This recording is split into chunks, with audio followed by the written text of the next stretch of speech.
Hello, everyone. Greetings and salutations. Welcome back to another episode of the Back of the Pack podcast. I am your host, Kyle Walker. I am being joined, as always, now by producer Katie. Good morning, producer Katie. Good morning, Kyle. So we had a race yesterday that we're going to talk about first. Yesterday was the Heroes for Hospice 5K. It was complete polar opposite of Hospital Hill, as in instead of hot, sunny, and trying to kill us, we just had cloudy, a little cooler, but very humid and trying to kill us. So, such is the nature of June running in this area, apparently. But a good day had by all. I know that we saw some friends out there. Let's see, Jamie was out there pushing her stroller and almost beating me in this race, which is not difficult. Cheryl was out there. Ambassador Sarah was out there. Delise was out there. So we had a lot of friends at that particular race. Then I know all of our other buddies were out doing the KC Pet Project 5K, which takes place in the same weekend. So it was good. It sounds like everyone was out getting their runs in and just knocking out Saturday morning with a 5K as opposed to a half marathon that tries to put us in an early grave. So that's always nice. It was. We don't need you in an early grave. No, it's funny because we're all still talking about Hospital Hill even a week later and how miserable everybody was at that race. Again, not the race's fault, except for the aid stations, but just the oppressive heat, the sun, just that, man, the more we talk about it, it's funny. And YouTube followers will be able to see my illustration here. But as we talk about it, we're going from the fish was this big to the fish was this big. We'll go the other side of the mic stand. And every time we talk about Hospital Hill, it just gets even hotter, even less shade, and even more terrifying, making us more badass for completing it. But of course. Well, yeah, I mean, because that's how we do. Your shoes were like literally melting into the ground and stuff like that. They were on fire. It was insane. It was probably like 11 billion. It was 11 billion degrees. It was that hot out there. Yeah. So anyway, but yeah, so we had a good Saturday morning. Next week, everyone, and when you hear this podcast, whether it be Sunday or Monday, we are now in the week of the Fighting Fentanyl 5K at Mill Valley High School in Shawnee, Kansas. Our good friends over at Keeping Clean for Coop, their race, we want to be there. I want all of you to be there. And if you come to the race, and you will, I'm going to stare at you and make you come to this race. Please, please, please, if you have it, wear a Back of the Pack podcast t-shirt or a Casey Hustle Club shirt, just so we show up big for our friends, because we really want this to be a good race for them and a good fundraiser for them and a good way to raise awareness. And I'm sure Katie will second that, as she does a lot of work for them away from the podcast stuff. And so we want everyone to be at this race. You can still get signed up. I know it's race week, but you can still get signed up. You got plenty of time. How about this? If the first person to come up to you who sees you, who does not have a Back of the Pack shirt, I will bring one of each size, just so I make sure we can get them in a Back of the Pack shirt. How's that? Score. You guys heard it here. If you find me, I'm the guy that looks like me if you're watching YouTube. If you find me and you say, hey, I would like the Back of the Pack t-shirt and I need size blank, Katie, who will be at this race, will have one available and we will hook you up. So free t-shirt. All you got to do is get out there and find me and say, I need the t-shirt. You will have the t-shirt. Then we run the race and life is grand. So, all right, there we go. You heard it. Producer Katie said it. Let her say it. Let it be written. Let it be done. Oh, man, she's getting ideas as we're sitting here. This is frightening. I know, because you can see the hamsters turning, can't you? It's the smoke coming out of your ears. That's the dead giveaway. God, the smoke. I usually have them plugged. Anyway, no, I was thinking I have not done a special day shirt for Fighting Fentanyl yet, and I really probably should. You should, but if you do one, you have to make two, because I at least get one. Yeah, well, I mean, I guess you are the talent, so I guess. But you guys gave me that name. That's definitely, I didn't, no. Yeah, so, okay, sorry, we derailed, but yeah, it sounds like Katie might make a specialty shirt, and for me, it better be in Dry Tech, because last year, another race that tried to kill us due to heat. But yeah, all right, so there we go. Mm-hmm, yeah. That one, I do think we were melting into the ground. We were, yeah, you were out there for that one. It was hot. It was real hot. Icy. All right, moving on. That's next weekend. So last week, we got to go out and do an event for Global Running Day. Now, before we talk about the event, let's first talk about Global Running Day, because honestly, a lot of us didn't know what it was until quite recently. Here is the history of Global Running Day, and I'm just going to give it to you as I read it. Global Running Day started in the United States in 2009, although at the time it was referred to as National Running Day. The inaugural Global Running Day was held on June 1st, 2016, as my computer now jumps around. On that day, over 2.5 million runners from 177 different countries took part, running an estimated 9.2 million miles between them. We get out of breath just thinking about all that running. Well, that's true. The day aims to get everyone moving and be more active and champions not just the physical health benefits of running, but also the mental health benefits it can have as well, such as reduced anxiety. The Million Kid Run has also become a huge part of Global Running Day. This is the youth division of Global Running Day that aims to have over 1 million kids from across the world take part. By making fitness fun, they are hoping to inspire our future generations to remain healthy and fit. The 2020 Global Running Day was made more challenging due to the COVID-19 global pandemic, with some of the traditional events paused due to social distancing recommendations. Many were taking part with a virtual team or participating in the Tag One Challenge on social media. If you're looking for the extra bit of motivation, then look no further. Global Running Day is here to stay, and there's a huge community to give you that extra bit of fuel in your feet. So, Global Running Day, June 7th. That was what, Thursday night for us, or was it Wednesday night? I don't remember. No, that was Wednesday. We've slept. We've slept since then. I don't. Yeah, I know. So been... clearly, I've forgotten. But we, as in producer Katie, myself, and race director Will, went out to the Kansas City Running Company store, and we set up a table for the KC Hustle Run. So, Katie, you've got some news about the KC Hustle Run that you're going to share with all of our wonderful viewers and or listeners. And you can see, if you're watching YouTube, she just turned green because panic. This update is a biggie. Go for it. I don't know. You said that, and then it just popped back into my head, and all the things that need to happen between now and then. Okay, so a couple of days ago, Kyle sent us on our little group chat that it was 100 days until our race, which now I believe it makes it 98 days. We are at 98 days until the KC Hustle Run. 98 days. Now, what that means for us is we still have a lot of work to do. There's a lot that has to get done between now and that race. What it means for you all, my wonderful listeners, is you better get signed up, because you know how these races go. The price is only going to go up from here. So you need to get signed up. You need to make sure that you have your beanie, because we're doing beanies. You better have one marked for you at the finish line. You better have yourself a medal reserved, because what do we do with the medals on Thursday night, Katie? We showed them off. Yeah, we did. We took our medals and we showed them to everyone at Global Running Day. And I don't know, I'm not going to speak for everyone, but I think people were duly impressed, were they not? I think that they were. There were a couple of people who were like, okay, well, now I got to get signed up because this medal is just so cool. That's exactly right. So we are now 98 days away from the KC Hustle Run. We have medals in hand. You will see them at different events. But if you're not signed up, I mean, you're playing with fire. You just literally playing with fire, because what if you forget? What if we run out of medals? That's not going to happen. We're not the Boston Marathon. Jeez. But yeah, I know you like that. Shots fired right there. Yeah, so lot. It is. That's right. So yeah, it is a good time to get signed up, and that is actually going to lead us into, and talking about fire, that's going to lead us into what we're talking about today. If you guys had seen your phones at all this week, up to and including Global Running Day, you will have noticed that there was a lot of air quality alerts happening right now. The air quality in our area was bad pretty much every day this week. Even being out at Global Running Day, like, everyone saw me and everyone was giving me a hard time. Like, I was sweating profusely. It was hot. There was no breeze. The air was just bad. That's because our air quality was poor.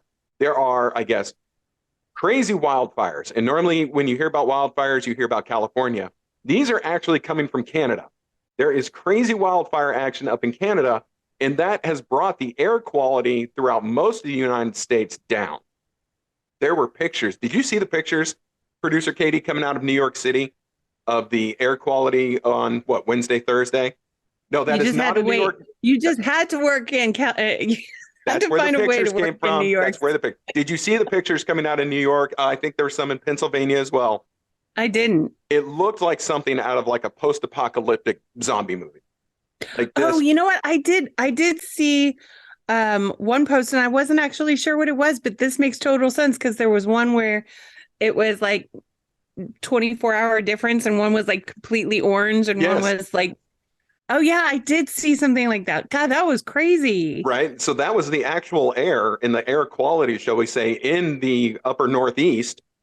While these wildfires were going on, there were sports games that were canceled. The Mets, the Yankees, all of them canceled. Some of the Well, soccer teams up there, their yeah, I games wouldn't were want to also be out canceled. breathing that. I wouldn't Right? want to Could you be out imagine trying to breathing. be an athlete, be a No, baseball or soccer player trying to breathe that? Even in the stands, that would be terrible. no. So I just wanted to pull this up. Let's talk about this because air quality is a thing for runners. Again, it was particularly in the news this past week, but it's something that can get us all year long. You know, whether it be wildfires or just the heat, drought, whatever. There's a lot that can affect your air quality. So we went to Runner's World because they had a big article put out about this. So let's talk about it. And it says many Americans and Canadians are waking up to smoke-filled air, a hazy orange glow in the sky, and dangerous air quality.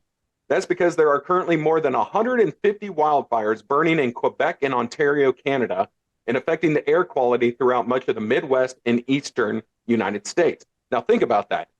That's in Canada. We're in Kansas.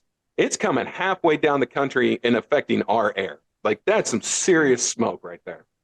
That's crazy. Lightning storms combined with dry, hot conditions in Canada are to blame.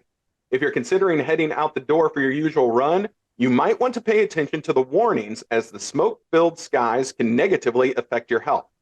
Wildfire smoke can travel hundreds, even thousands of miles, says a professor of Environmental Health Division at the Department of Preventive Medicine at the University of Southern California Keck School of Medicine. Wow, fit That's a that on a mouthful. business card. Hence why people on the East Coast may be seeing smoke throughout their cities and towns. So even if your skyline isn't hazy, you might be vulnerable to the effects of that smoke. That's because athletes who are working out take in a significant amount of air compared to people who aren't working out. No kidding. If you're just sitting quietly in a room, you might be breathing in 8 to 10 liters of air per minute, says this doctor with the very long title. If you're running and working hard, you might be breathing 150 or 180 liters per minute. Okay, so 8 to 10 to 150 to 180. So yeah, that's a big difference. In poor air quality conditions, you're not just going to be sucking wind. You're going to be inhaling combusted and reactive materials such as dirt, wood, paint, solvents, rubber, and insulation, in addition to gases if running through wildfire smoke. Not quite the fuel your lungs and muscles are screaming for, right? So here's how to navigate the situation. And boy, I never thought about that. I would have thought, now I'm sidebarring here, that it would have been smoke, and smoke is bad enough. But think of all the stuff, I guess, that's in that smoke. You know, Yeah. dirt, wood, paint, solvents, rubber, and insulation from all the stuff Yeah. burning. Plastics and all that stuff getting into your lungs. That's not good. Ew, that doesn't sound good.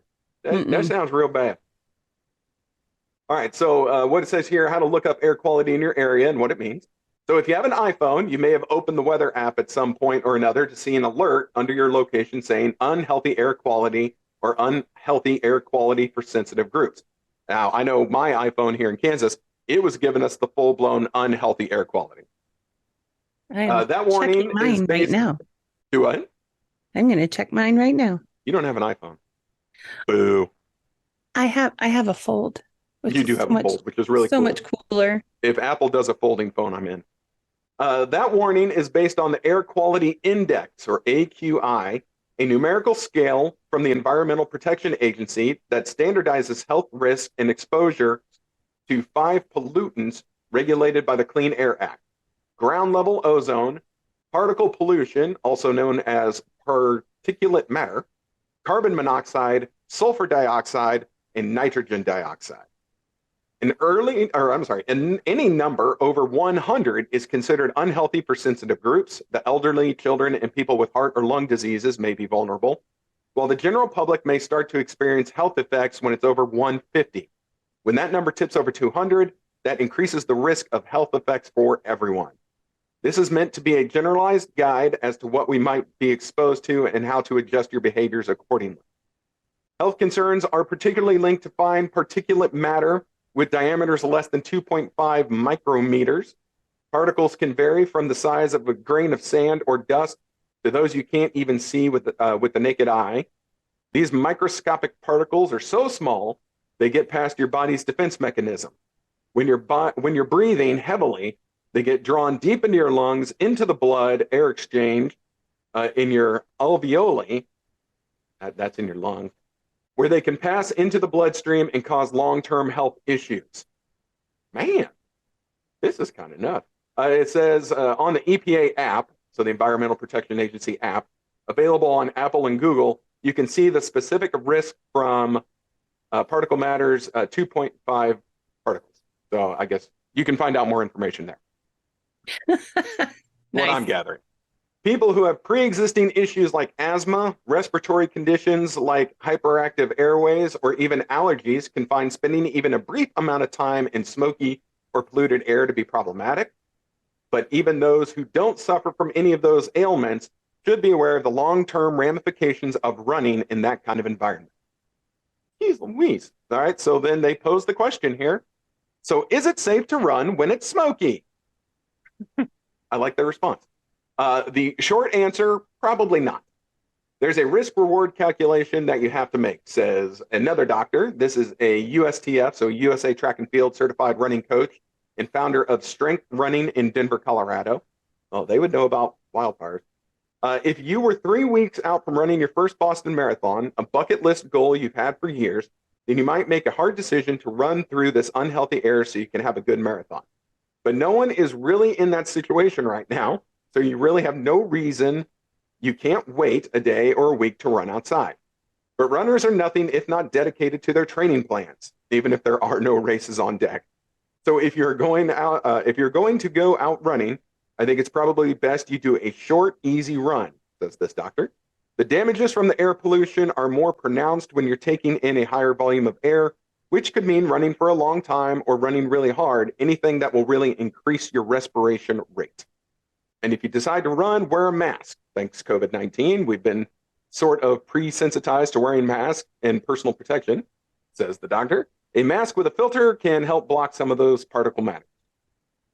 Yeah, but a lot of us, well, not a lot of us, but a lot of y'all tried running with masks back in the day, back in the way back when we were, doing pandemic-y stuff.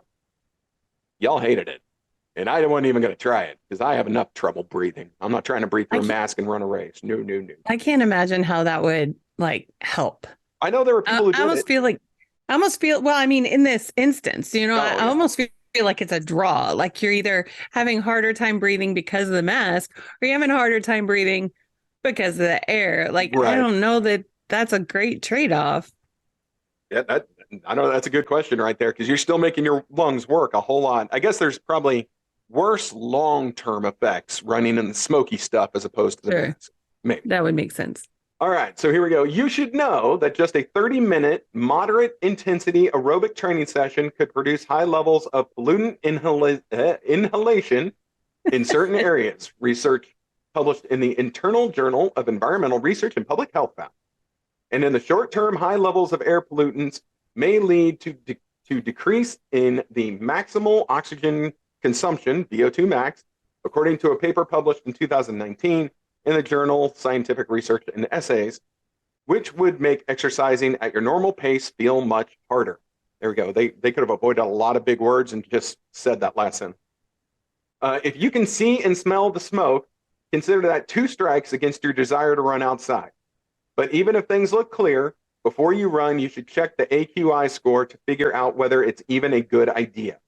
If you're actually feeling the effects of the pollution in the air when you're running, if you're actively feeling like your throat is burning or your eyes are watering or you're sneezing, that strikes me as concerning. It's best to bag it and head home. That makes sense. None of that sounds okay. Do what? None of that sounds okay. Yeah, no, that all sounds terrible. Yeah. It's not just your running performance that can be impacted. The American Heart Association has warned that exposure to PM2, the particle matter 2.5, over a few hours to weeks can trigger cardiovascular disease-related mortality and non-fatal events. Longer-term exposure, i.e. a few years, increases the risk for cardiovascular mortality to an even greater extent and reduces life expectancy by several months to a few years. Good Lord. More grief. recent research has shown that even small increases in the amount of the particle matter 2.5 in the air increased respiratory and cardiovascular hospitalization and mortality. According to a 2017 study published in the Internal Journal of Public Health, the negative effects of PM 2.5 were also found to be more persistent than those of other pollutants, according to a 2015 review in the British Medical Journal. Holy crap, I didn't think this was that bad, but listen to this. That's not okay. None of that sounds okay. Yeah, none of that is okay. So here's some alternatives. What to do instead of running outdoors in poor air quality. Sure, runners want to run, but if you're not going to be testing yourself in a race situation, if your livelihood does not come from your running performances, then it's probably a good idea to stay inside and hit the treadmill or shuffle your schedule so that you can take a day off or move a harder workout until later in the week when the air is a little bit better. We're almost done, I promise. Indoor running isn't your only option. You can also do aerobic cross training like a HIIT workout.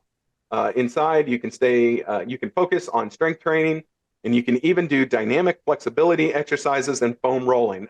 You guys are funny because so many of us runners, we absolutely worry about our dynamic flexibility, and we all foam roll, don't we? We sure do. I know race director Will does.